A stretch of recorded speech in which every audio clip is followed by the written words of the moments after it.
When you're running a business, knowing what to do at what time is really critical, but sometimes we don't know what to do at what time. And of course, you come to people like me to help you do that. But really, when you need to look at something, you need to figure out your metrics. But what metrics should you look at? And which ones are important? Which ones are not so important as you grow your business? These are all very tough questions. Fortunately, Jason Kruger from Signature Analytics came on the show, and he explained the best metrics to look at that are going to help you understand how to run your business and how to make sure you're pulling the right levers. If you're wanting to scale, if you want to grow, if you want to make sure that you're profitable, if you want to make sure your financials continue to look good, definitely check this episode out.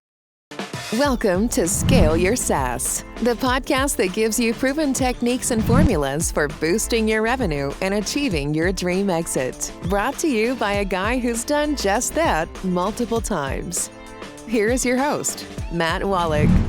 And welcome to Scale Your SaaS. Very excited to have you here. Thank you for being here. By the way, if you are new to the show, our role here is to help you grow your company so you can understand the best ways to generate leads, build an amazing team, close all kinds of new clients, and get to that valuation you want to get to. So we're going to put the best people in front of you who've done that or who know how to help you do that so that you can learn all of these great things. If that's something you like, definitely hit the subscribe button right now so you do not miss any of our upcoming episodes where we're going to put amazing people out there to share their experiences with you and share all their knowledge. And today, I'm super pumped to have Jason Kruger with us. Jason, how you doing? Good. Thanks for having me on, Matt. Absolutely. I'm really glad you're here. Thanks for coming. Let me make sure everybody knows who you are. So Jason is the president and founder of Signature Analytics. And what they do, they provide expert level accounting and business advisory solutions to small and middle market businesses.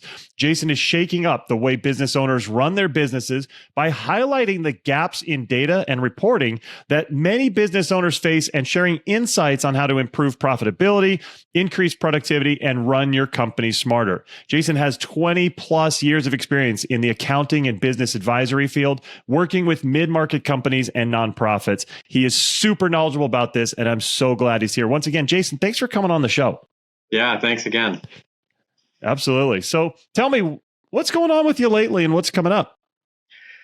Yeah, it's, we've actually been pretty busy lately with the different times of the year. The economy is actually a little bit unusual this year, so it's been kind of an unusual year. I think we've gotten to a point where companies have decided to stop worrying about the economy and just start moving forward. So we're seeing a lot of opportunity, a lot of excitement from that perspective.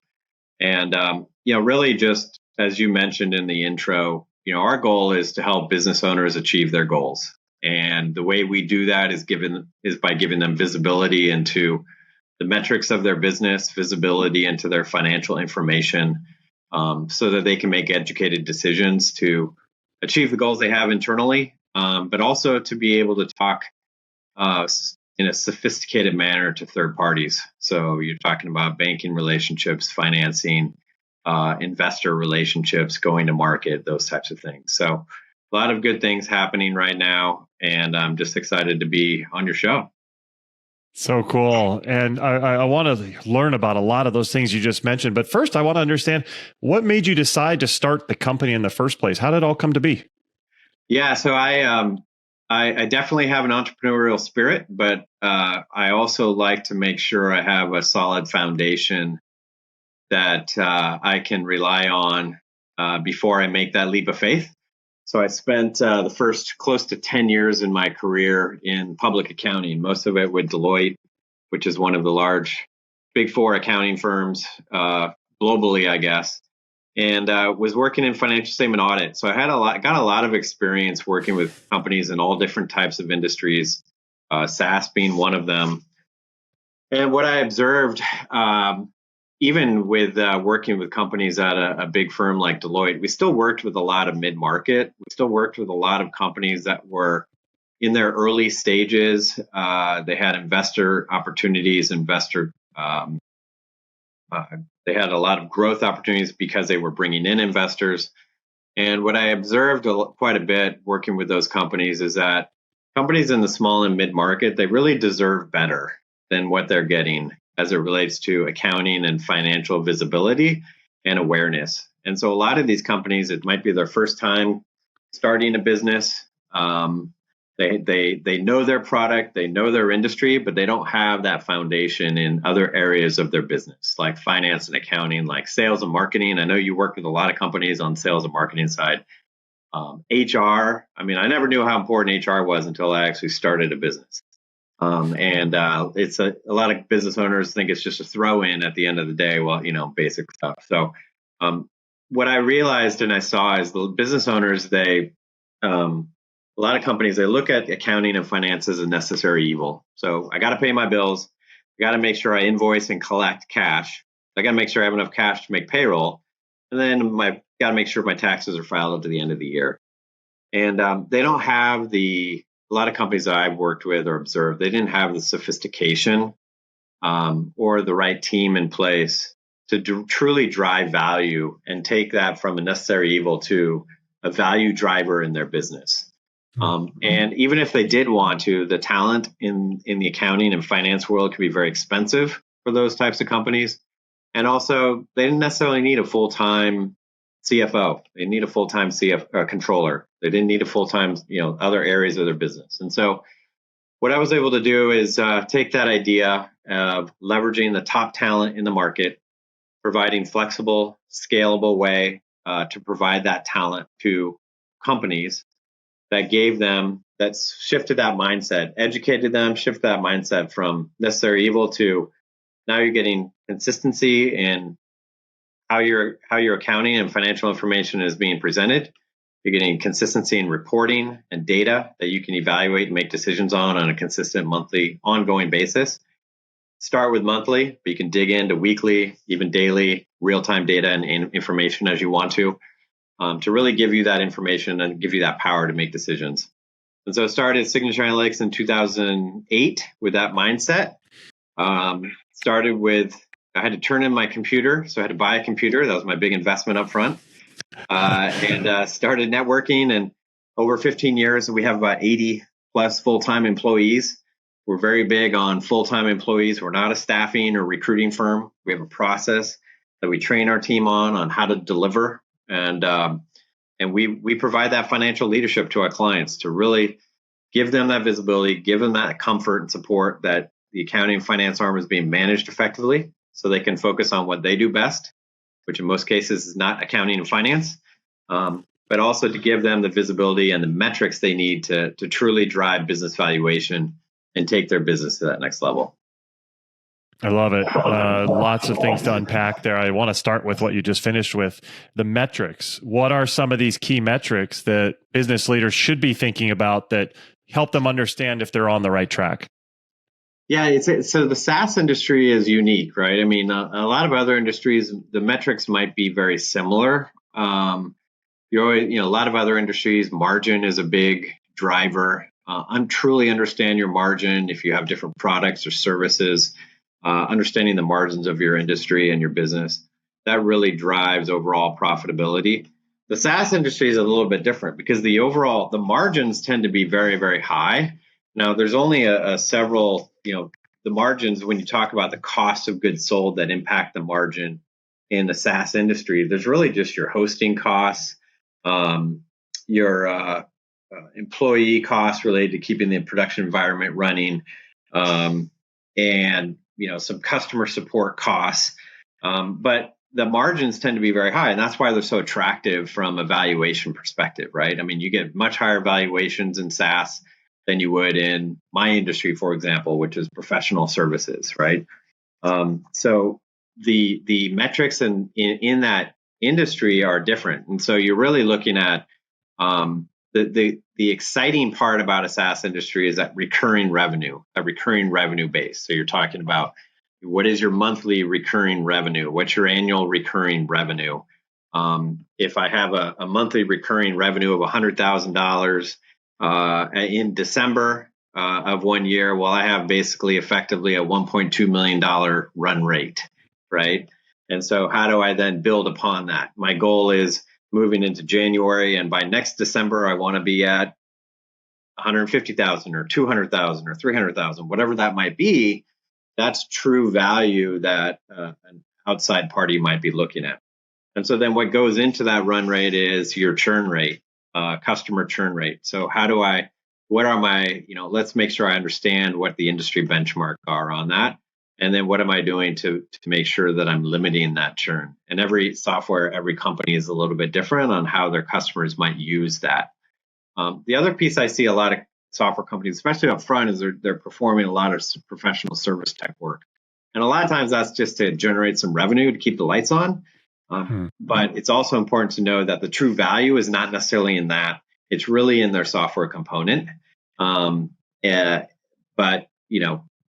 so when a company is going to be valuing your business, you're really going to be looking at that software component and the metrics around that.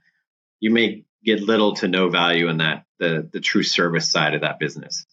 Burn rate is critical. Most software or all software companies, when they start, they have a lot of expenses and they don't have any revenue. And then they start generating revenue, but their expenses are still exceeding that because now they're into the sales and marketing phase of the product offering, which I know that you work closely with companies on. So understanding that burn rate, being able, when you're working and reaching out to potential investors, they need to understand what that looks like. And then being able to forecast out ultimately how you get beyond that burn rate to cash flow. The last thing is customer acquisition cost, understanding the investment you're making in sales and marketing and how that truly impacts your revenue growth. Making sure that when you're spending $100 on sales and marketing, your return and the value you're getting out of that is obviously greater than $100. And to maximize that is critical. So those are kind of some of the key metrics that we look at and that we work with and make sure that our clients have in their hands as they're moving forward in their business. Yeah, I think it's critical. I think especially early stage, so many leaders don't look at their metrics enough or are looking at the wrong ones, and they don't realize what they should be focusing on. And, as they say, if you don't track it, you can't manage to it. And so it gets really hard to kind of do the right things and pull the right levers in your business if you don't know exactly what you're supposed to be doing and what you're supposed to be aiming for. And so I see that a lot as well. I totally echo what you're saying on that. One thing I want to touch on, you did talk about your own team and that you've gotten to 80 team members. That's fantastic. Congratulations. It seems like you're growing great. We'll be right back. Scale Your SaaS is supported by ToroWave. Lots of software leaders I talk to are looking to scale their SaaS. And I keep hearing over and over about one major struggle: getting ghosted by buyers after the demo. How frustrating is it when you have a great demo, you're feeling good, they like it, it seems like a done deal, and then crickets, nothing. You reach out, they're not responding to you at all. And when these software companies, they ask me to dive in, I notice that these sellers are following up the wrong way, or actually I should say with the wrong medium. What they're doing is they're hammering emails over and over again. I got a news flash for you. Email effectiveness is dwindling down and down every year. So why beat your head against the wall losing all kinds of business? Start texting, mix in texts along with emails and calls, and watch your conversion rates go up. In fact, conversion rates go up by about 50% when you use texting as part of the follow-up. People are used to it. And did you know the response rate on texts is 98%? 98%. So why throw emails into a black hole knowing that they're never going to get returned? Text buyers and get results. But don't use your own phone. All kinds of security and compliance issues if you do. Also, none of that data is with your company. That's not good. Instead, use this system, ToroWave. ToroWave is designed for sales. It makes texting with buyers super simple and fast, and it helps drive more deals. Deals that you've been losing until now. For being a listener, you get 50% off your first month of using ToroWave. 50% off. Just go to torowave.com/scale. That's TOROWAVE.com/scale. Get signed up and start winning more deals like Tracy, who closed $170,000 in 3 days after starting. Again, go to torowave.com/scale. Catch up and win by texting with ToroWave. And we're back. Going back to the importance, it's critical that business has confidence in their accounting and financial process. One is for the day-to-day activities, paying bills, invoicing, managing cash. Cash flow is critical for all businesses in the early and mid, for all businesses, but especially in the earlier stages and stages as they are in growth mode. So if you're not doing anything else, make sure you have the opportunity or the ability to properly manage cash and understand what that means. And it's not just managing cash this week; it's being able to look forward, over the next couple of months and projecting out over the next year, even, so that you really have a good understanding of your business, and that goes into forecasting and how you manage your business and expenses. So the importance of having the financial information, that trust in the day-to-day is critical. And then it's critical also to be able to have consistency and confidence in the information and the numbers and the reporting that you're getting on an ongoing basis, at a minimum monthly. So there needs to be a monthly close process to close the books, to be able to produce the good financial reporting so you can evaluate that. It becomes even more important as you are starting to talk to outside third parties who are going to be wanting to look at your financial information. It's critical that that information is provided in a manner that provides credibility to the management team, and is accurate and is in a format that makes sense. The worst thing to do, in my opinion, is to hit print on QuickBooks when the third party asks for it and just send them the information. Because at that point, they can then take that information, they can draw any conclusions they want, they can make any assumptions they want. You've given that outside party the opportunity to tell your story. And what we want to be able to do is take the information and provide it in a manner in which we can tell your story in the right way to that third party, and then have the backup to support any questions that they may have. And that's critical, and that creates credibility and ultimately impacts overall valuation as you go to the market. Our team, as I mentioned, we have a very strict client service process that we follow, that our team follows, on how we approach our clients. We start every engagement with an assessment of the accounting and financial environment. We look at the people, the current people in place, their roles and responsibilities. We look at their current processes. We look at how they're leveraging internal technology and how it impacts the accounting and financial environment of the business. And then we're looking at the overall reporting structure. And in SaaS, you're looking at it's not just financial metrics, it's operational metrics are a big part of that. Metrics around your customers and what's happening with how your customers are using your software. That's a big part of that as well. So making sure you're tying in all metrics associated with the company. And then we built the QA/QC process behind the scenes and the oversight to ensure that all of our clients are consistently provided the consistent service and to meet the quality expectations. We are not a bookkeeping firm, so we're not going to just throw out people and just go do your bookkeeping. We're a company that if you are at a certain point and you're looking forward and you're seeing growth and you see opportunity and you want to take your business to that next level, we're the company that will work with you to achieve those results. Makes sense. So what are some of the mistakes that you're seeing small business leaders make with regards to accounting and their analytics? Yeah, one is that they're not paying any attention to it. So, like I mentioned before, cash is critical. So understanding your cash flow.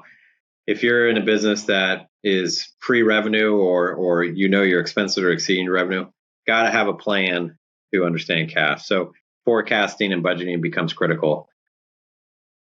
We want to make decisions, typically on an annual basis. So you budget your forecast for the upcoming year. That then drives your strategic decision making and how you're determining how you're incurring or making investments throughout the year. And then following that, things tweak and change along the way, and you can tweak and adapt as things go on. But you want to make sure you have some sort of a plan that you can execute against. Financial plan that you can execute against, to understand what that means. It also helps when you're looking at going to investors to be able to make sure that they have the information they need to make a sound decision to partner with you in your business. So that's a critical component, if anything else. And then to be able to consistently see the metrics that we discussed, your overall understanding of your business. And we haven't even gotten into sales and administrative costs associated with the business, right? So those are additional costs associated with business that need to be incurred. but it's important to evaluate each one to make sure that you understand the value that you are getting out of that as it relates to your business. So every cost is important. Sales and marketing, it's critical to understand what is my investment, what is the value that I should be getting out of it, how do I measure that value in my business. When we talk about, we look at all areas of SG&A costs, and we start to see that there may be some costs that the company's not getting value in, or they thought, hey, they brought in somebody because they felt that there was going to be a certain level of growth in the business that hasn't matured or happened. So we need to reevaluate that individual, and are they truly adding value to the company as we look forward in the business? Makes so much sense. I know you've talked about it before, and we've got some crazy things going on in the world, and could be a possible recession coming up. How should people be weatherproofing their business to get ready for a downturn? Yeah, exactly. I think that what's most important is, as I talked about before, cash, right? Cash flow, understanding what that means to your business. So if you have investors, make sure that you're talking through that with them. What does this mean to the business? And what is their appetite for, continuing to invest in your business? We look at, so it's basically finalize your short and long-term strategy associated with cash. That's either debt or equity, or if you're personally funding that, what does that look like? And understand different scenarios and how the economy might impact your business as you look forward into your business, and the burn rate we talked about before. What is, how scenario planning is critical, and making sure that we understand different, how the economy may impact us in different ways. So that's critical. I talked about validating your team. We may have made investments in our business to grow last year or 2 years ago that may or may not have materialized. So we need to continuously validate our team and make sure that every person as part of our team is still aligned with the path that we have moving forward, or has it gotten to a point where we're trying to fit a square peg in a round hole, and we have somebody on our team that really isn't necessarily the best fit for what we're trying to accomplish moving forward. So really making sure that your team is streamlined. And, I know that those are difficult decisions to make when it comes to right-sizing your team, laying individuals off. But, we're also talking about the long-term health and the goals of your company and yourself. And sometimes that needs to be done. Real estate flexibility, in the COVID economy, does it make sense to be paying rent or lease costs associated with your business in an uncertain time? Some companies, they feel that it does make sense. Others don't. Some are going hybrid. They're still trying to figure it out. One thing that we did, we had actually physical office locations, 3 physical office locations that we let the leases expire over the last few years. And we did that because we realized that, one, allowed us to be more flexible with our clients.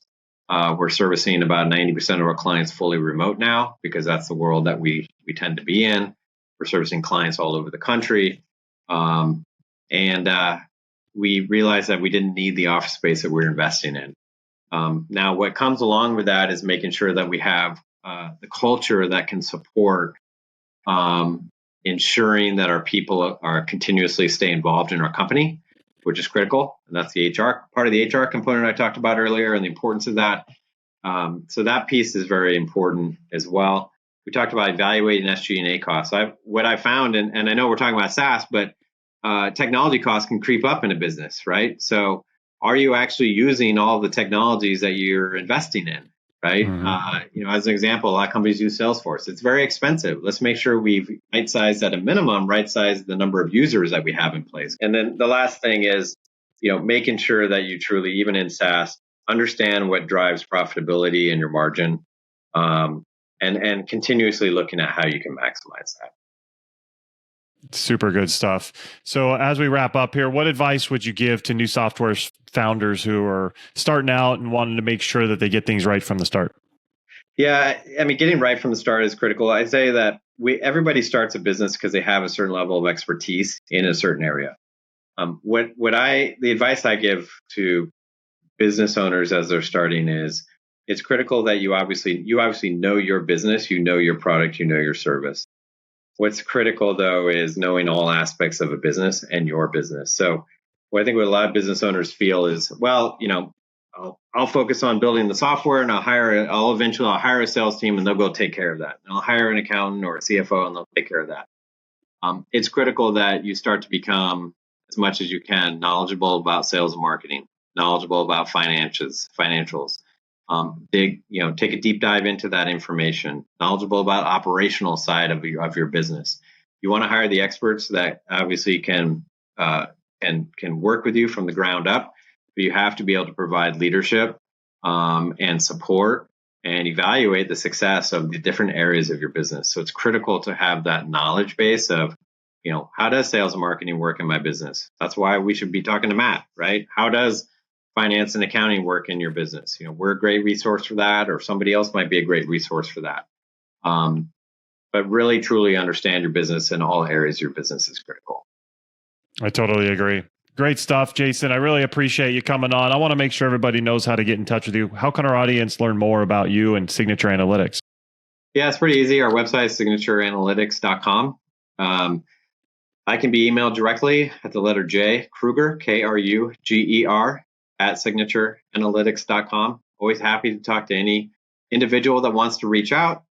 If I can help them, that's great. If I don't know the answer, I'm pretty sure I can point them to somebody who does. And, always happy to talk to business owners. Excited to see what they're doing and how they're changing the world. Perfect. We'll put all that into the show notes. So if you're listening, you'll be able to grab it there. Jason, this has been great. Thanks for coming on the show. Yep. Thanks so much, Matt. Appreciate it. Absolutely. Thank you out there for listening. Appreciate you being here. Remember to subscribe so you don't miss any of the other amazing people and creators like Jason going to tell you all the good stuff you need to know to grow your business. So thanks for being here. Take care, and we will see you next time. Bye-bye. Thanks for listening to Scale Your SaaS. For more help on finding great leads and closing more deals, go to mattwolach.com.